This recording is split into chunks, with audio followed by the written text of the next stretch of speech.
నమస్తే, welcome to 99 TV. Jaganmohan Reddy గారి మీద మంత్రి నారా లోకేష్ ఫైర్ అయ్యారు. ప్రకాశం బ్యారేజీని ఇనుప బోట్లతో కూల్చేసే బ్రహ్మాండమైన కుట్రకి జగన్మోహన్ రెడ్డి తెర తీశారంటూ ఎక్స్ వేదికగా ఆయన ట్వీట్ చేశారు. చాలా డీటెయిల్గా మెన్షన్ చేశారు. అన్నమయ్య గేట్లు కొట్టుకుపోయినప్పుడు జరిగిన ఉత్పాతం, అలాగే అటువంటి మరో విలయాన్ని, మ్యాన్మేడ్ విలయాన్ని జగన్మోహన్ రెడ్డి సృష్టించే ప్రయత్నం చేశారు. ఒకవేళ ప్రకాశం బ్యారేజీ ధ్వంసం కనుక జరిగి ఉంటే కృష్ణలంకతో పాటు కనీసం ఒక 5 ఊళ్ళు కొట్టుకుపోయేవి. అలాగే ఎంతో భారీ ఎత్తున ప్రాణ నష్టం జరిగి ఉండేది. ఈ బోట్లని పంపించింది జగన్మోహన్ రెడ్డే. ఆయనే కీలక పాత్రధారి, కీలక సూత్రధారి.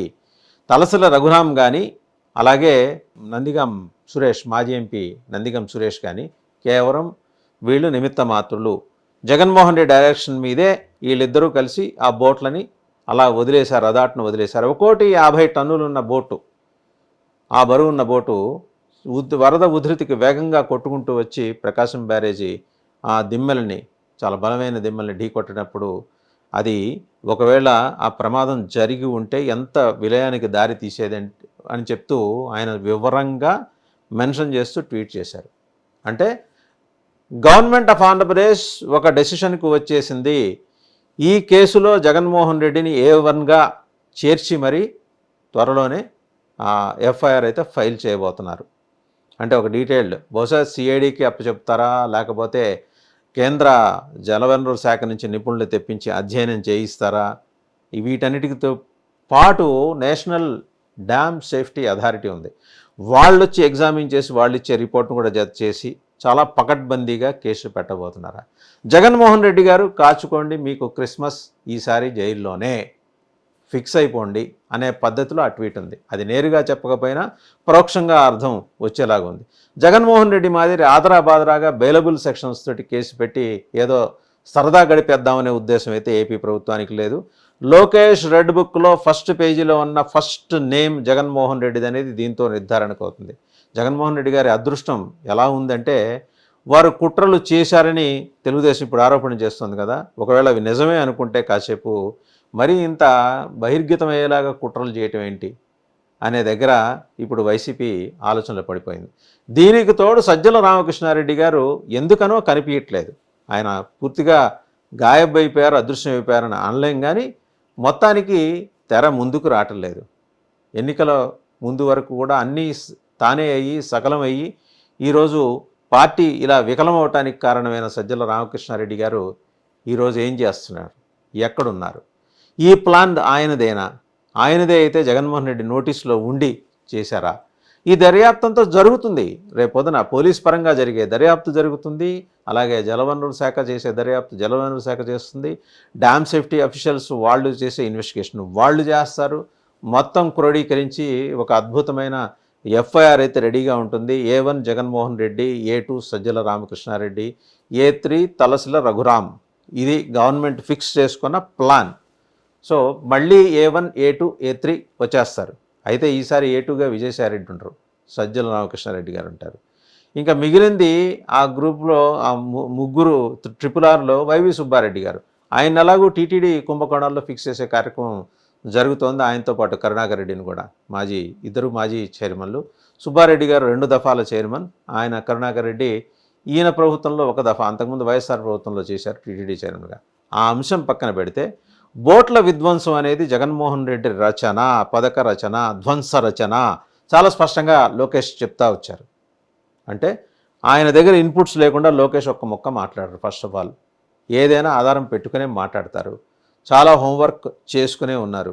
ఇంకా కేసు పెట్టలేదేంటి, ఇంకా నిందితులను అదుపులో తీసుకోలేదేంటి అని చెప్పి సోషల్ మీడియాలో తెలుగుదేశం మీద, కూటమి సర్కార్ మీద వస్తున్న ప్రశ్నలన్నిటికీ కరెక్ట్గా సమాధానం చెప్పడానికి వచ్చారు లోకేష్.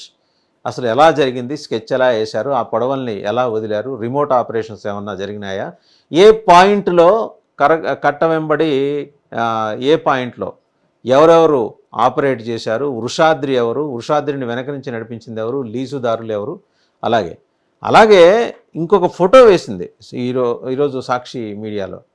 ఈ ఇసుక బోటు యజమానులందరూ కలిసి మొన్న ఈ మధ్య లోకేష్ను కలిసిన ఫోటో వేస్తే అందులో దాన్ని క్రాప్ చేసి అందులో ఉన్న ఆయన వృషాద్రి టీడీపీకి బాగా దగ్గరవడం అని చెప్పించే ప్రయత్నం చేశారు. వాస్తవంగా వాళ్ళందరూ ఏదో వినతిపత్రం ఇవ్వడానికి మంత్రి లోకేష్ గారి దగ్గరికి వెళ్ళారు. సో ఎట్లా చెప్తారు, ఆయన తెలుగుదేశానికి సంబంధించిన వాడని. ఆయన రఘురామ్ గారి బంధువు, మేనల్లుడు వరుస అవుతారు. అంటే ఇదంతా తలసిల సజ్జల రామకృష్ణారెడ్డి చెప్తే తలసిల రఘురామ్, నందిగం సురేష్ ఎగ్జిక్యూట్ చేశారు. నందిగం సురేష్ ఎలాగూ లోపలే ఉన్నారు, ఆయన పెద్ద ప్రాబ్లం లేదు, ఆయన అక్కడక్కడే విచారించేస్తారు. తలసిల రఘురామ్ ఆశుకి తెలియదు, సజ్జల రామకృష్ణారెడ్డి గారు కనబడటం లేదు. జగన్మోహన్ రెడ్డి గారు బెంగళూరులో ఉంటారు. ఎప్పుడైనా వీలు చెక్కినప్పుడు వీలు చూసుకొని మళ్ళీ గుంటూరు, అదే తాడేపల్లి చేరుకునే అవకాశం ఉంది. నిజంగా అంత కుట్ర చేయాల్సిన, ఒకవేళ తెలుగుదేశం ఆరోపించిందే నిజమైతే, అంత కుట్ర చేయాల్సిన నెసిటీ ఏమొచ్చింది? పవర్ కన్నా మించింది ఇంకా ఏదీ లేదా? ప్రజల ప్రాణాలు లెక్కలేదా? ఒక అద్భుతమైన బ్యారేజ్ నిర్మాణం ఆ రోజుల్లో కాబట్టి అంత సవ్యంగా జరిగింది, కానీ ఈ రోజుల్లో మళ్ళీ జరగనిస్తారా? మొత్తం కనుక చూస్తే మనకి అర్థమయ్యేది ఏంటంటే, ఒక్కొక్క బోటు 40 నుంచి 50 టన్నుల బరువు ఇనుప బోట్లు. వాటికి వైసీపీ కలర్స్ ఉన్నాయి. 350, 150 టన్నులు. ఇవి ఎవరో పంపించినట్టు వచ్చి కరెక్ట్గా ఆ బ్యారేజ్ దిమ్మల దగ్గరే వచ్చి వాటిని ఢీకొని ఎలా ఆగాయి? ఇది చాలామందికి వచ్చిన సందేహమే లోకేష్ గారికి వచ్చింది. ఆయన మినిస్టర్ కాబట్టి ఎంబడే దర్యాప్తు కోసం అని చెప్పి సంబంధిత శాఖ అధికారులని ఆదేశించుంటారు. అంటే ఒకవైపు ఇరిగేషన్ నుంచి జరుగుతుంది దర్యాప్తు, అలాగే విజిలెన్స్ అండ్ సేఫ్టీ నుంచి జరుగుతుంది. ఇవన్నీ కాక పోలీసు కూడా చేస్తారు. ఆల్రెడీ అదుపులో ఉన్న నందిగం సురేష్ ఇప్పటికే ఏవో కొన్ని సీక్రెట్స్ బయటపెట్టేశారట తలసిల రఘురామ్ గారికి సంబంధించి. ఇప్పుడు ఒక్కోసారి ఎట్లా ఉంటుందంటే, మనం ఒక్కళ్ళమే ఎందుకు సఫర్ అవ్వాలి, మనతో పాటు జర్నీ చేసిన వాళ్ళు కూడా సఫర్ అయితే అందరం ఒకే రూమ్లో ఉండి ఏదో కబుర్లు చెప్పుకుంటూ గచ్చకాయలు ఆడుకుంటూ ఉండొచ్చు అనే ఆలోచన కొందరిలో ఉంటుంది. నందిగం సురేష్ గారికి అలాంటి ఆలోచన ఉందనే అభిప్రాయాన్ని తెలుగుదేశం సోషల్ మీడియా వ్యక్తం చేస్తుంది. ఏదైతేనే ఎక్కడో మంట పెడితే మరెక్కడో బాంబు పేలినట్టు మొత్తం అన్నీ ఒక్కటొక్కటి విషయాలన్నీ బయటకు వస్తున్నాయి. కలుగులోంచి ఎలుకలన్నీ బయటకు వస్తున్నాయి. ఈ మొత్తం చూస్తే వెనకాల ఉన్నది జగన్మోహన్ రెడ్డి గారు. జగన్మోహన్ రెడ్డి గారే దీన్ని స్కెచ్ చేశారు. దీనికోసం ఆయన ప్రత్యేకంగా స్టడీ కూడా చేశారట.